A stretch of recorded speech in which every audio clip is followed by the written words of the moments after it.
Hello friends, जय जगन्नाथ। चलतु अति सहजरे और बिना ओभन रे परफेक्ट छेनापोड़ बनवाई मु आज सब कौन कौन नहीं ताहा देखंतु। प्रथमे मु 2 लिटर क्षीर नहीं जाइए और क्षीर मुझे आवश्यक मुताबिक चीनी जो 250 ग्राम नहीं, 50 ग्राम सुजी नहीं और आवश्यक मुताबिक काजू। आपड़ चाहिए काजू भी अधिक देपारे। किसी अलैच नहीं जाइए, गुजराती और घी नहीं जाइए। यही सब जिनिस आमको छेनापोड़ करने दरकार। छेनापोड़ प्रस्तुत करने को हेले प्रथमे आमको क्षीर रु छेना प्रस्तुत करने को पड़ो। से मु कौन कली, गैस को ऑन कली, तापरे गोटे एमती बड़ पात्र रे सबुतक क्षीर गरम करने मु छाड़ीदेली। क्षीरटी गरम हो सारा पर जितेबले क्षीर उतरवा को आरंभ कर सेतबले आपण गैस रो फ्लेम को बंद करदेवे। बंद कला किछि समय छाड़ीदेवे। तापरे आमे एथिरु छेना प्रस्तुत करवा। सेथिपाई मु गोटे गिनारे किछि विनेगार नहीं जाइछि। 3 और 4 चम्मच विनेगार नहीं, से 3 ରୁ 4 चम्मच आमे पानी मिसाई दबा। पानी मिसाई ताकू आमे धीरे धीरे क्षीर रे ढालिबा। देखिबे आपण एमती भाबरे चामच रे चलाउथिबे। धीरे धीरे देखिबे क्षीरटी आस्ते आस्ते छेना प्रस्तुत होगा को आरंभ करिवो। आपण विनेगार बदल में लेंबू व्यवहार करें। आपण 2 ରୁ 3 ରୁ 4ଟି लेंबू नहीं पारे। देखंतु छेना आमर प्रस्तुत हो जाइए, परफेक्ट प्रस्तुत होइछि। एमिति एमिति आपण चलाउथिबे मझिरे मझिरे, तापरे छेना पानी ठारू अलग होइजिवो। देखंतु आमको छेनापोड़ प्रस्तुत करने परफेक्ट छेना प्रस्तुत हो जाइछि। ताकू आमे गोटे छेना को अलग करने को हेले आमे एक ए प्रकार छणा नहीं जिवा, किंबा आपण पाखरे जदि एमिति छणा न थाए ताहले आपण सूता कपड़ा नहीं पारिबे। सूता कपड़ा रे आपण छेना को ढाली छेना को अलग करि पारिबे। देखंतु मो पाखरे तो सूता कपड़ा नथिला, तेणु मुझे स्टेनर साहाय्य छेना को अलग कर देछि। छेना अलग हो गला परे आमर जो सेथिरे विनेगार पकई ताकू छेना को छिड़ाई थिले, सेही विनेगार स्वाद को दूरेबा पई आमे गोटे ग्लास रे पानी नहीं छेना को भल भाव रे धोई नेली। देखंतु पानी नहीं मु ताकू धीरे धीरे धीरे धीरे एमती करिकी छेना को भल भाव रे धोईदेली। छेनाटी भल भाव रे धोई हो गला परे ताकू आमे 5 ରୁ 10 मिनट पर्यंत ताकू छाड़ीदेबा।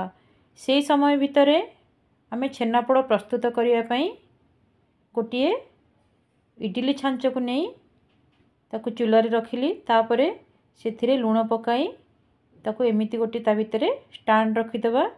ताकू 10 ରୁ 15 मिनट पर्यंत घोड़े ताकू गरम करिबा। आपण पर जदि ओभन न थाए आपण एहीपरि माध्यम रे घरे छेनापोड़ प्रस्तुत करि परिबे। छेना ठंडा हो गला परे ताकू आमे गोटे थाली रे काढी नबा। देखंतु ताकू एमिति भाबरे मु भल भाबरे चकटी सेथिरे 50 ग्राम सुजी मुझे मिसाई देली। तापर आवश्यक मुताबिक नैथिबा 250 ग्राम चीनी सेथिरे पकाई देली। तापर आमे एई मिश्रण को धीरे धीरे धीरे धीरे करिकी ताकू भल भाव रे चकटिबा। ताकू अधिक चकटिबे नहीं, कारण यह गुंड हो जिवो, हमर छेनापोड़र मजा आसीबो नहीं। सेथिपई ताकू एमिति धीरे धीरे करिकी 5 मिनट पर्यंत ताकू चकटी नेबे। छेनापोड़टी को सॉफ्ट रखिया पई ओ तार फ्लेवर भल आसीबा पई ताकू सेथिरे आमे गोटे चम्मच घी मिसाई दबा और गुजराती गुंड पकाइबा और नैथिबा काजू मध्य मिसाई दबा। आपण ए मिश्रणटी को अधिक गाढ़ा करिबेनी। सेथिरे आमे जो छेना छिड़ाई थिले जो पानी थिला से पानी को पकाई ताकू टिके पतला करिवे। देखंतु मु से पानी को पकाई धीरे धीरे धीरे हल्का हाथ रे ताकू चकटिली। ताकू बेसी भी चकटिलिनी, ताकू एई प्रकार टिके पानी दे ताकू छेनार मिश्रणटी को टिके ढिला रखिबे। देखिबे हमर एई प्रकार छेनार पागटी आमर प्रस्तुत हो गला। ଦେଖନ୍ତୁ ଏମିତି ଆପଣ ଛେନାର ପାଗଟି ବନେଇବେ। ज़्यादा गाढ़ा नहीं, ठीक परिमाण एमिति प्रस्तुत करेंगे। आपण गोटे छेनापोड़ प्रस्तुत करने एमिति गोटे पात्रटी नेबे। आपणकर यही प्रकार पात्र नथिले आपण जेकोसी स्टील किंबा ओभन रो कोनोसी पात्र थिले मध्य आपण एमिति ताकू घिओ दे चारिआडे भल भाव लगेदेवे, जाफल कि आमर छेनापोड़टी पात्र सहित लगे ना। से आपण तार बेस रे देवाई आपण पाखे कदली पत्र थाए किंबा शाल पत्र आपण दे पारिबे, किंतु मो पाखे तो ये सब जिनस अवेलेबल नहीं, तेणु मुझे गोटे बटर पेपर एमिति सेप्र काटिक नहीं जाइए। तापर जो आमर छेनार पागटी प्रस्तुत होइछि मुझे पात्र भितर रखीदेली। पात्रटी भल भाव बसिया ताकू एमिति टिके पात्रटी को धरी भल भाव सेट करने। तापर गरम हो जाइथिबा आमर जो इडली छांच भितर से पात्रटी को बसाई देबे। आपण एहीपरि भाव गोटे घंटा गैस चूल्हा को सीम करिकी बसई देबे। आमर छेनापोड़टी प्रस्तुत होबो। ताकू चेक करिया मझे मझे आपण एमती गोटे काठी साहाय्य देखिबे, नाइदर स्पून साहाय्य देखिए जदि आपण पागटी एमती लागिलानी तो जानवे छेनापोड़ आमर प्रस्तुत हो जाइछि। मोर ये छेनापोड़टी बनवाई प्राय 1.5 घंटा समय लगिला।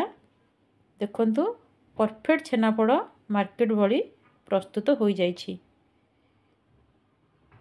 ताकू ठंडा होला परे आपण एमिति गोटे प्लेट रे काढिबे, नहले ताहा पात्र रे लागि जिवो।